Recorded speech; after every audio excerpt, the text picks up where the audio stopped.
All right, welcome. Today we are diving deep. We're going behind the scenes, right into the digital core of a modern bank. We're going to pull back the curtain on the software that makes it all tick. Specifically, two huge systems, Flexcube and OBPM. And look, if you've ever stared at technical banking documents and just felt your eyes glaze over, this one's for you. And this question, man, this says it all, right?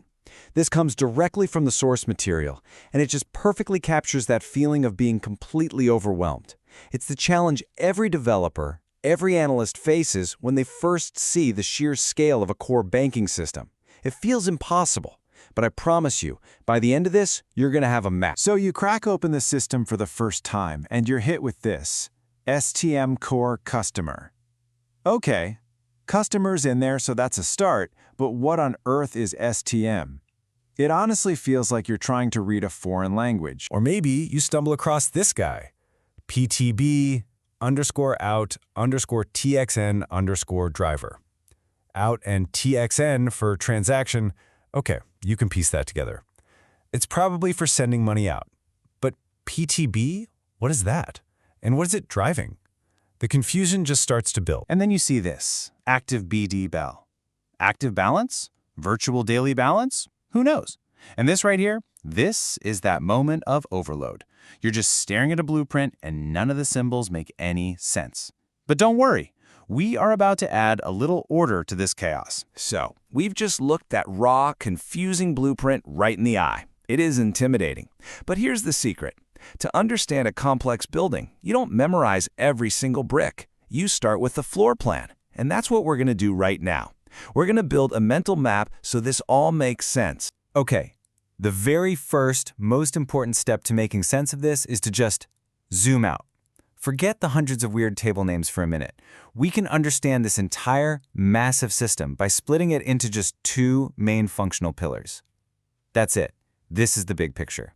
And here they are, the two pillars. On your left, you have Flexcube. I want you to think of this as the bank's main vault. It's where everything is stored. It holds the core assets, you, the customer, your accounts, your balances, any loans you have. It's all about information at rest. Then on the right, you've got OBPM. This is the payments hub. This is all about action. It manages sending money, receiving money. So Flexcube is the vault. OBPM is the fleet of armored trucks moving money around. Storage versus movement. So let's take a little tour. We'll start inside that first pillar, the Flexcube wing. This is the heart of the digital bank, where all that essential data lives.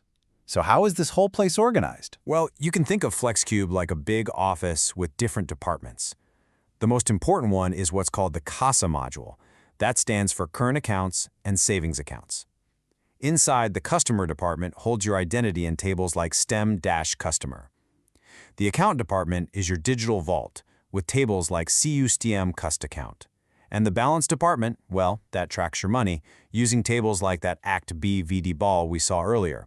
And it turns out VD just means value dated balance. See?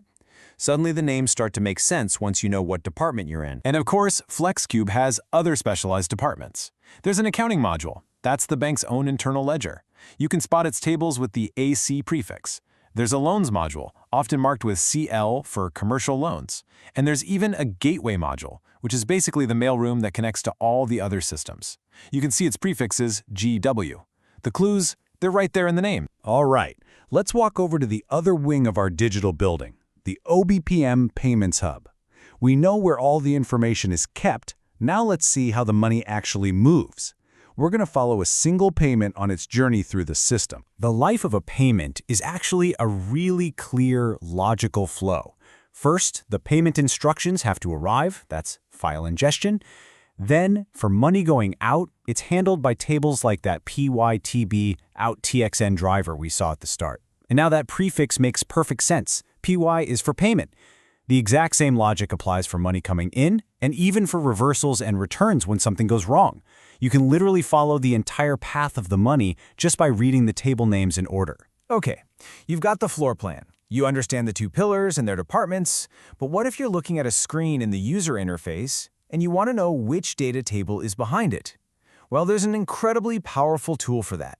It's like a Rosetta Stone, hidden right inside the system. This is the million-dollar question for anyone working with this stuff. A user sees a screen with a code on it, a function ID they call it, something like STDIF for the customer info screen or CLDAC account for a loan account screen. How do you bridge the gap between that screen code and the actual database table that's feeding it information? The answer, the master key to the whole kingdom, is one single table. CSTB FID data sources. If you only remember one table name from this entire explainer, make it this one. It's a total game changer. This table does one beautiful, simple thing.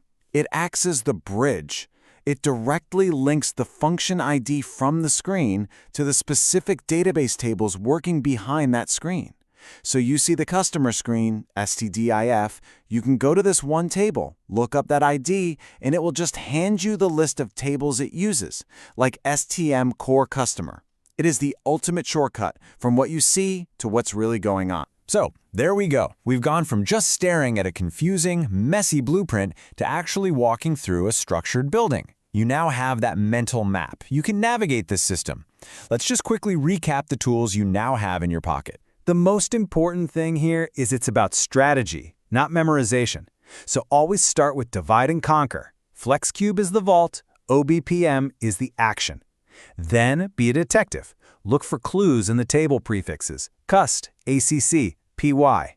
Follow the natural flow of a real process, like a payment, to see how tables connect. And anytime you're lost, use your Rosetta Stone, SysB FID data sources. That will always decode the screen for you. This is how you connect all that abstract code to real-world bank. You know, we started with that question, how do you learn and remember all this? And the answer wasn't to memorize it all. It was to understand the structure, the blueprint. We've just handed you the architectural plans. So the only question left is, now that you can read the blueprint, what are you going to discover?